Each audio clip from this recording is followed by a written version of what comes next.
बच्चों कैसे हो आप सभी लोग। आप सभी का स्वागत करता हूं मैं अपने चैनल द गुरुकुल क्लासेस में। और आज की नई क्लास होगी। कल हमने हैज़, हैव और हैड का यूज़, ये मॉडल वर्ब होती हैं या हेल्पिंग वर्ब समझ लो, इनका यूज़ पढ़ेंगे। तो इसी प्रकार से अब सीरीज़ चलेगी मॉडल वर्ब का। Can, may, might, should, ought to, obey, ये सब चलेगा।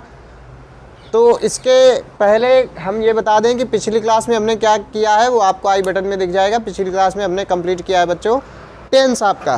तो present tense, past tense, future tense पूरा मैंने डिटेल से बता दिया है। डिटेल से क्या, शॉर्टकट वही डिटेल होता है, उसमें कोई ज़्यादा तुमको पीएचडी नहीं करनी है, इतना तुमको बेसिक पता होना चाहिए। उसके बाद जब धीरे धीरे पढ़ोगे तो खुद समझते जाओगे। जब आगे आने वाला कल हो, टुमारो की बात हो तो फ्यूचर, पास्ट की बात हो, यस्टरडे की बात हो जो बीत गया उसकी बात हो तो पास्ट, जो अभी प्रेजेंट में चल रहा है टुडे की बात हो तो प्रेजेंट। हो गया ना। इसके बाद देखिए आज का हैज़, हैव और हैड पढ़ेंगे। हैज़, हैव, हैड का मतलब होता है हैज़ माने रखना, हैव माने होना या पास होना, तुम्हारे पास क्या है या तुम क्या रखते हो। इस प्रकार से जब आधिपत्य अधिकार की बात आ जाए तो वहाँ पे हैज़, हैव, हैड का प्रयोग करते हैं। तो जब किसी पर, किसी चीज़ के ऊपर किसी का अधिकार हो या वह उसको अपने पास रखता हो, जैसे मोहन के पास एक कार है, तो इसका इंग्लिश में अनुवाद करने के लिए हेल्पिंग वर्ब या मॉडल वर्ब की जगह हैज़, हैव का प्रयोग करेंगे। इसको एग्जांपल के तौर पे समझते हैं। अच्छा भाई पास्ट में हो जाए कि मेरे पास एक मुर्गा था, तो था में हैड का प्रयोग करेंगे हैज़, हैव के स्थान पर, बाकी सब कुछ सेम रहेगा। तो अब इसका नियम वही है कि ये नियम बिल्कुल सार्वभौमिक होता है कि सब्जेक्ट, हेल्पिंग वर्ब, ऑब्जेक्ट या उसके स्थान पर नाउन और अदर वर्ड। तो ये नियम तुम्हारा कभी नहीं बदलेगा। यही निगेटिव में होगा तो यहाँ नॉट लग जाएगा, नॉट हैव।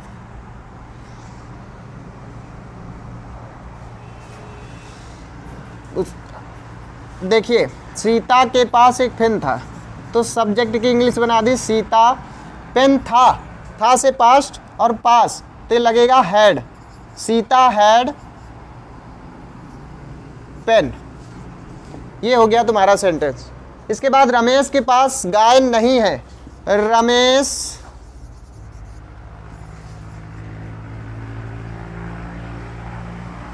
अब हमने हैज़ यहाँ पे क्यों लगाया है, प्रेजेंट है और रमेश है सिंगुलर, तो Ramesh has not a cow. बिल्कुल सिंपल से सेंटेंस होते हैं, कोई ज़्यादा इसमें दिमाग नहीं लगाना है। क्या मेरे पास एक घर नहीं है, तो अब जब इंट्रोगेटिव और फर्स्ट वाला इंट्रोगेटिव है तो क्या करेंगे, सबसे पहले हेल्पिंग वर्ब। हेल्पिंग वर्ब इसके हिसाब से आएगी हैव, ये प्रेजेंट और ये है बहुवचन, तो हो जाएगा have I not a house या होम। इसमें क्वेश्चन मार्क लगा दो, है ना। ऐसे सेंटेंस बनते हैं तो इनको उदाहरण से समझो। तुम्हारे पास कितनी शक्कर है, अब इसमें क्या होगा, कितनी शक्कर, क्वेश्चन वर्ड तुम्हारा बीच में घुसा है, इसको पकड़ के बाहर लाओ। तो हाउ कितना कितना होता है, हाउ मच। मच क्यों लगाया, क्योंकि शक्कर है अनकाउंटेबल। जब मैं तुमको ये डिग्री एडजेक्टिव बताऊंगा ना तो मैं तुमको वहां पे समझाऊंगा। हाउ मच शुगर, ये अपने साथ अपना नाउन या अपना ऑब्जेक्ट साथ में लेके आता है। अपना जो नाउन होता है तभी तो ये एडजेक्टिव की तरह कार्य करेगा। इंट्रोगेटिव एडजेक्टिव पढ़े हो या इंट्रोगेटिव प्रोनाउन, डिमॉन्स्ट्रेटिव, ये सब तुमको सब मैं बताऊंगा। How much sugar. अब ये देखो ये है प्रेजेंट और ये है डू यू, ये यहाँ पे यू के हिसाब से लगाएंगे helping verb. How much sugar have you, ये हेल्पिंग वर्ब हुआ, इसके हिसाब से आई है। इतनी सी बात समझ गए। तो ये हो गया आज का यूज़। 5 मिनट में एक यूज़ आपका ख़त्म हो गया हैज़, हैव और हैड का। और जो बच्चों का आज पेपर है वो ख़त्म हो गया है, उसका रिव्यू शाम तक आ जाएगा कि कैसा क्या हुआ है।